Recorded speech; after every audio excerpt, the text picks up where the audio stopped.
Hello. I'm going to try and say something about being ill. I'm currently moderately ill with paresthesia, so that means that my peripheral nervous system is malfunctioning to the extent that I have pain everywhere, on the outside of my body. It's enough to keep me awake at night and to make it difficult to get through the day. I'm able to sit up today, but I've just been through 5 days in bed. And in those times, I feel very vulnerable. I already have some pretty big challenges in my life as a result of having a chronic illness for over 20 years.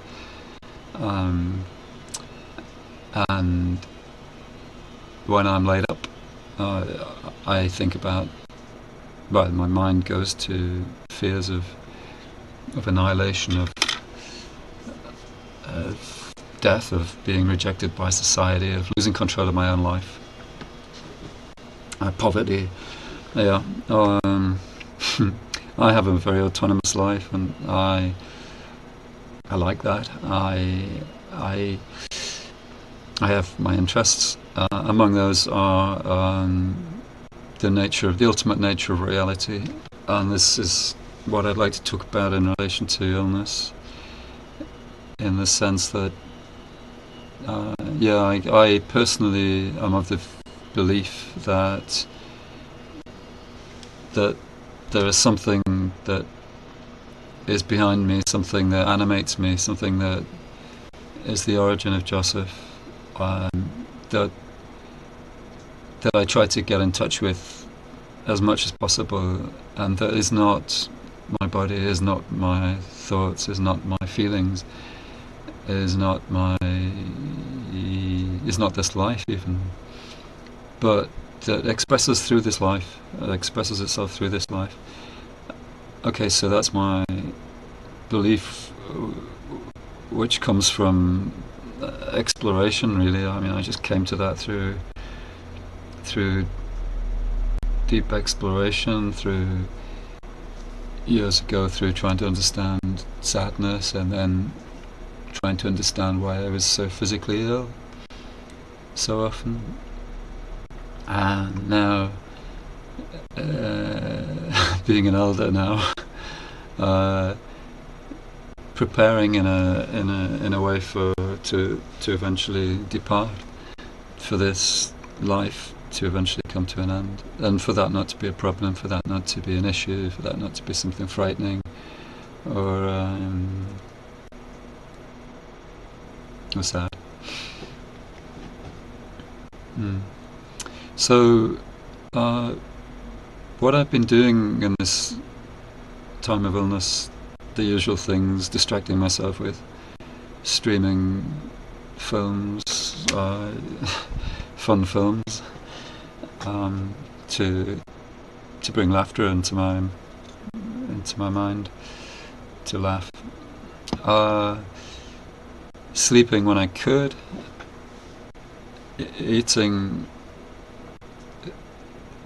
comforting food, fairly healthy but comforting food, and just allowing myself to have as much rest as I needed. Those are normal things. There's, okay, in addition to that, the cognitive aspect of managing one's mind, so that is to say, capturing, noticing the fearful thoughts, like such as, this is now the end, my body is now going into its final disintegration, or I will soon be on the streets because I won't have enough money to pay for even this humble accommodation that I have. I won't be able to work anymore. Those kind of thoughts, the scary thoughts. So I capture them and spot them, grab them, say, "Hey, you thought, you stop right there."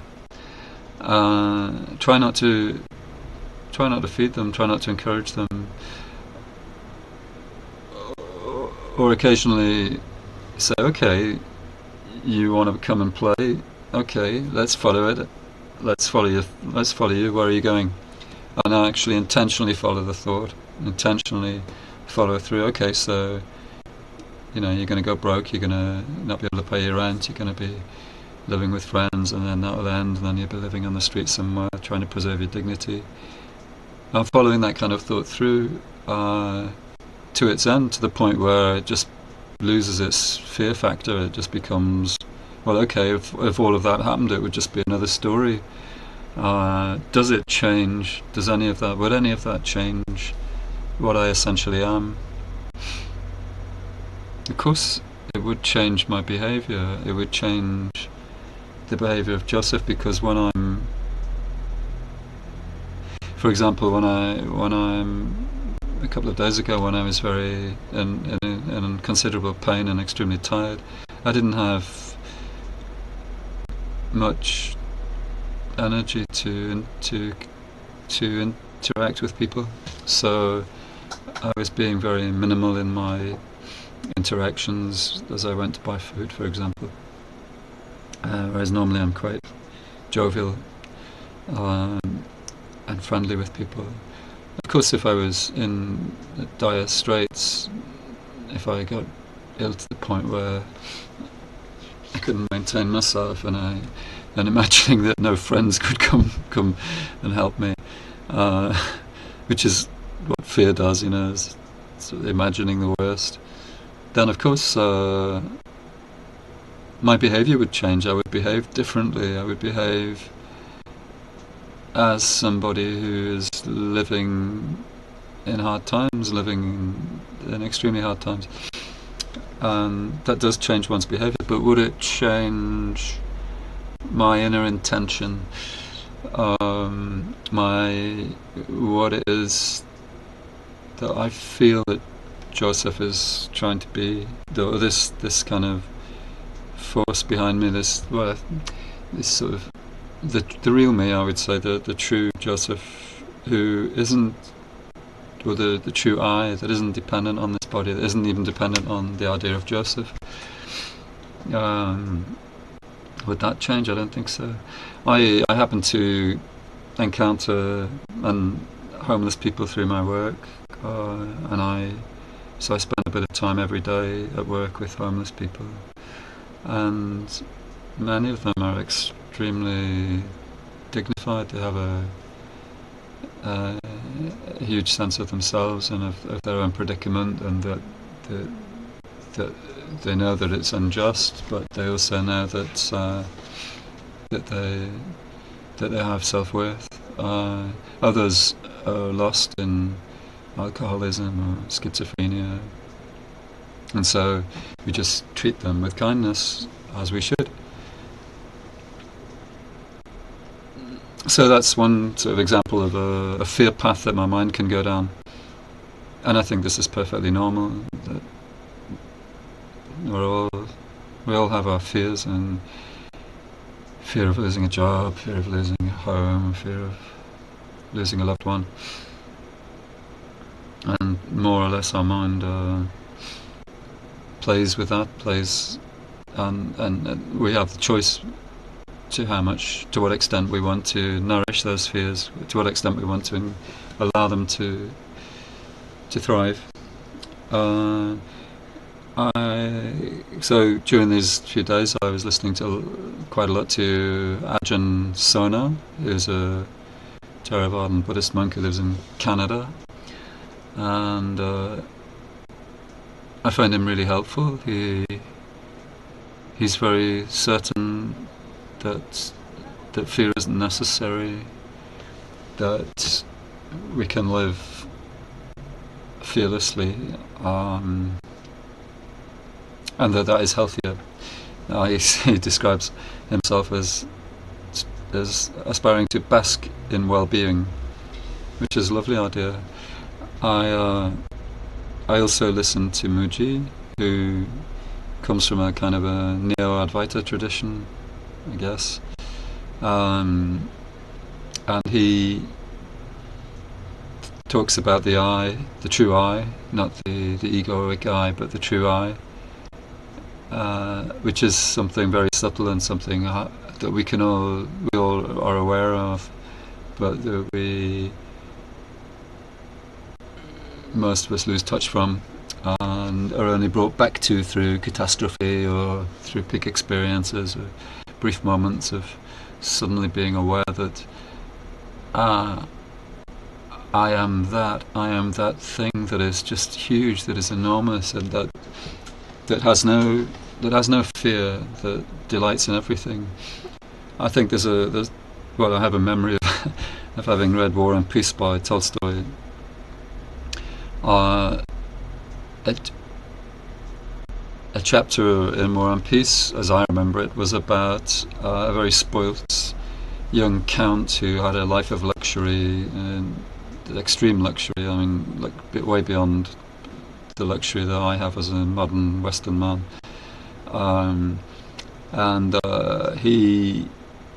He finds himself on the battlefield, and he spent his life just despising everything, contemptuous of everything, very spoilt man who doesn't understand how to value what he has. And on the battlefield, he's disgusted by the whole thing. He finds the whole thing beneath him, and then a bullet hits him in the heart, hits him right here in the heart, and he looks down and sees the blood emerging on his uniform and then falling onto the snow. And as he falls to the ground in the snow to die, he sees the soldiers around him and realizes that he loves them all. And he sees the sky and realizes that it's beautiful. And that's how I remember that chapter, and for me that's an example of what I'm describing, which is that we all have access to something much greater than what we think we are, and yet the times when we actually touch that thing are rare. So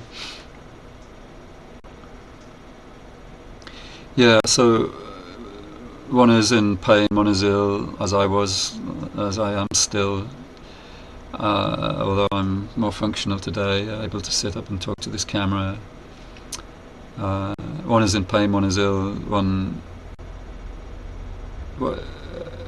When we're in enough pain, it's hard to think clearly. It's like having toothache and an abscess in the tooth, and you can't think of anything except the pain in your tooth. And people used to kill themselves in the past when they couldn't get to a dentist. The pain was so bad that they would throw themselves out the window as pain relief and die.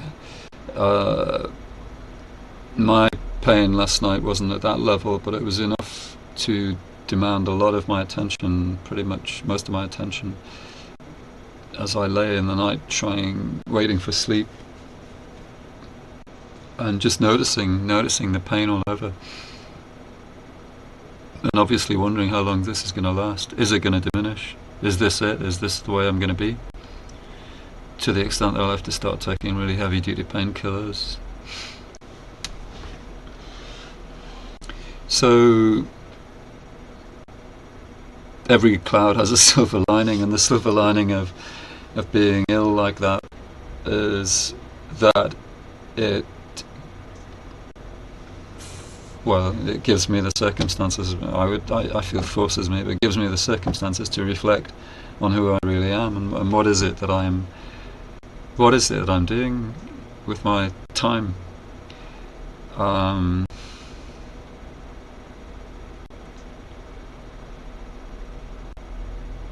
And how do I want to orientate myself for the time that's left in this form? And as Joseph, I believe that this isn't all that there is. For me, this is just a life that I'm living. It's a precious life, and life everywhere should be treated with enormous respect. All life. So this life is precious and deserves my care and attention and love and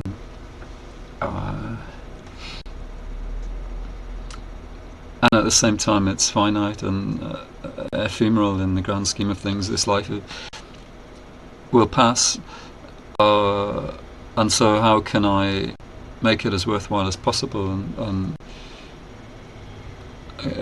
Okay, so one way would be to achieve something, to achieve some great project. I've achieved some things in my life, but not much to write home about.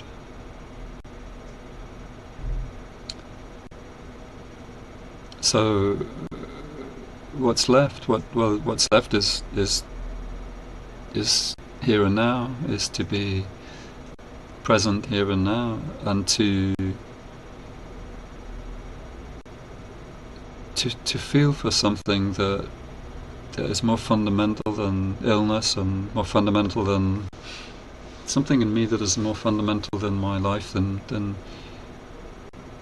the details of Joseph's life. So the Theravadan monks, their strategy is to meditate.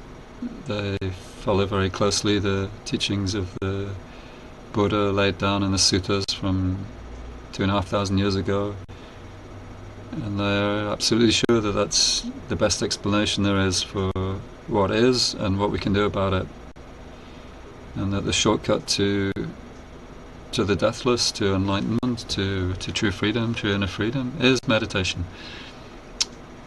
That is the shortcut. I have enormous respect for them and for the Buddha, the Lord Buddha, the Gautama Buddha.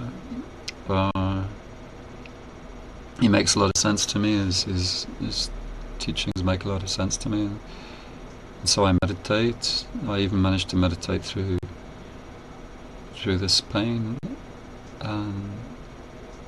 It's helpful, yeah.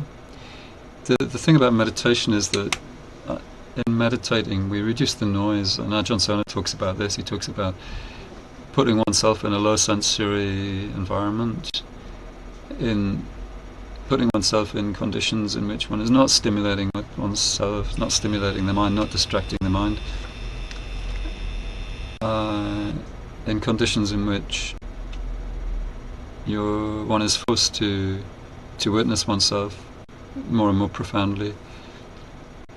And so that's what I've been doing, not all the time, but some of the time in this period of illness, is trying to witness what's going on in me, trying to witness as quietly and profoundly as possible what's happening. And that itself is quite healing, that itself is quite liberating, to the extent that I do feel grief sometimes with this illness and sadness, but in general I feel a sense of not being too concerned about it. Yes, I'm doing things to help my body, seeking the right treatment, hoping that I can find something that will help my body to heal, help my nerves, the peripheral nerves to heal. What I believe is that then the myelin sheath in my peripheral nerves is degrading, and that's very painful for me. But that can rebuild, which is a slow process, but it's possible. So I'm seeking the conditions for that. At the same time, working at a kind of almost a stoic lack of concern about it.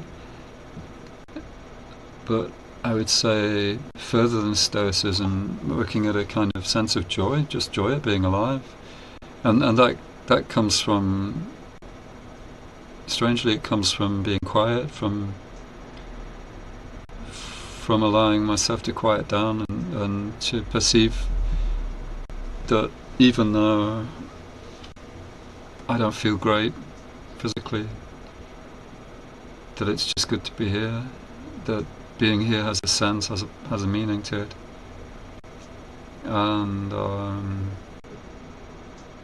and is worth cherishing and maintaining for as long as possible. And that when that ends, when the feeling of I am here, as Joseph ends, that it's not the end, it's just the end of this intense feeling of Joseph, this intense experience of being me, which we all have. We all have this intense feeling of Jack, Jane, Mary, Paul, Peter, Ibrahim, Claire. Every one of us is having an intense feeling of being themselves. Mooji tries to help us to get past that and to get to a more fundamental, a deeper feeling of I, of myself, which he believes is accessible to all of us, and I think he's right.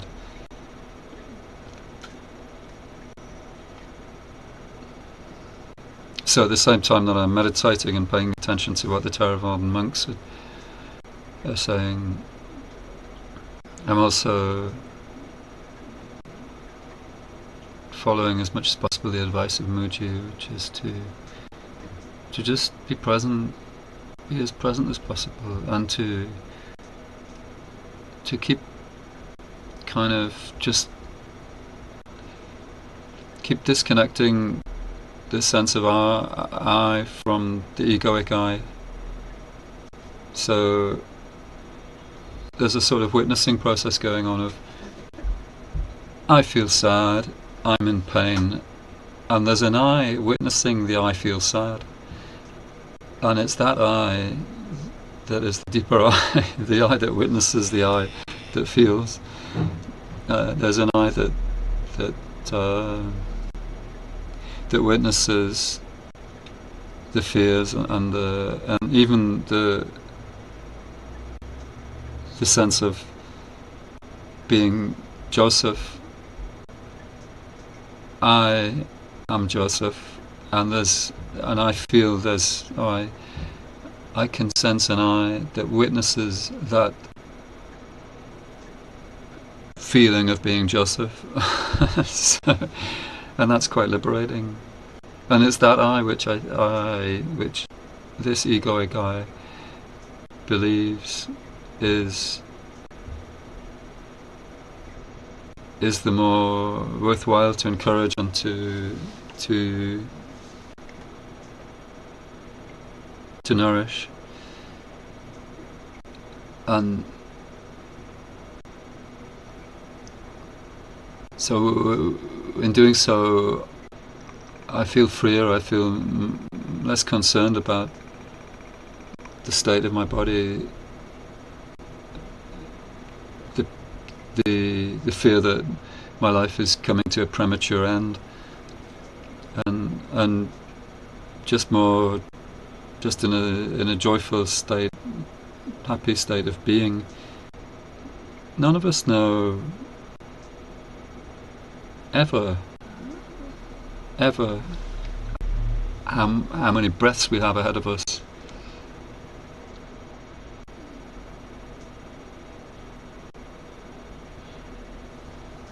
I could drop dead while filming this. For some reason, something could go wrong.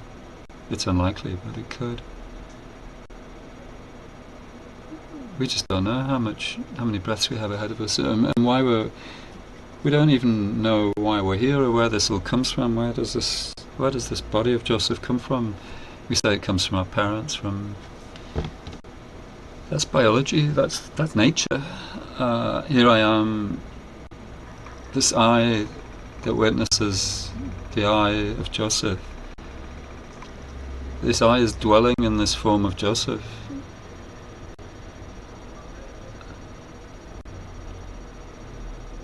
But that's just one of almost infinite forms, well, according to the Buddha, literally infinite forms, uncountable lives in the universe. I believe there are uncountable lives in the universe. So what's going on? So there's this enormous sort of dance of life. We're in our part of the universe, in our corner of the universe, seemingly cut off from everything, unable with any known technology to ever be able to converse with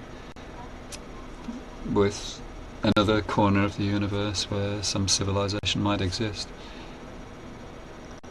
But we have ourselves, we have the incredible technology which is beyond any machine that we can ever conceive, which is the human form and the human mind, which have this incredible capacity to truly perceive the nature of reality. And so, well, where's this going? What I'm trying to say is that illness can be an opportunity to reflect on who and what you truly are in your own way, according to your lights, according to your beliefs. I have my beliefs. They're based on decades of searching for explanation, searching for a sense of reality. So this is the the silver lining of the dark cloud of illness.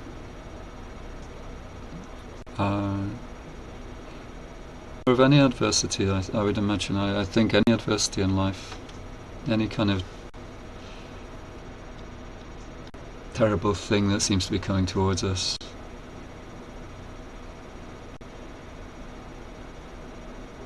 that it can bring us to a better understanding of ourselves,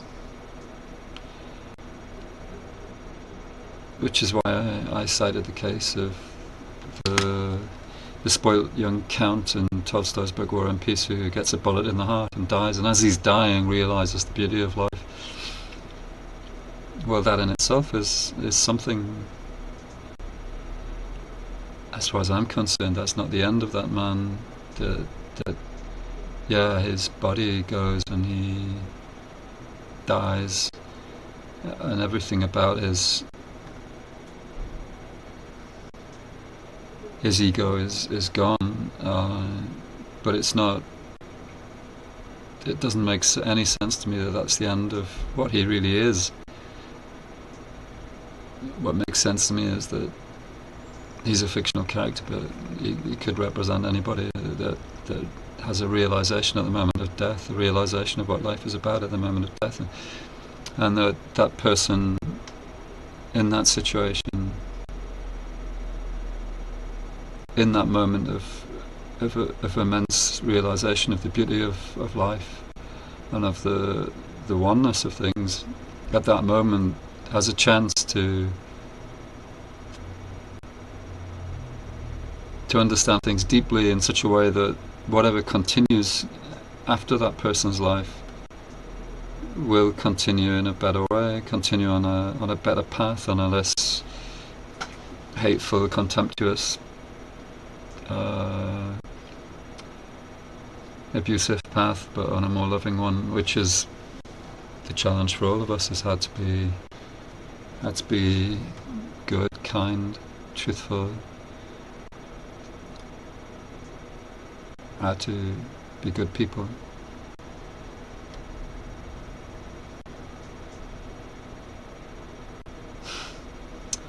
Well, there are my thoughts on being moderately ill.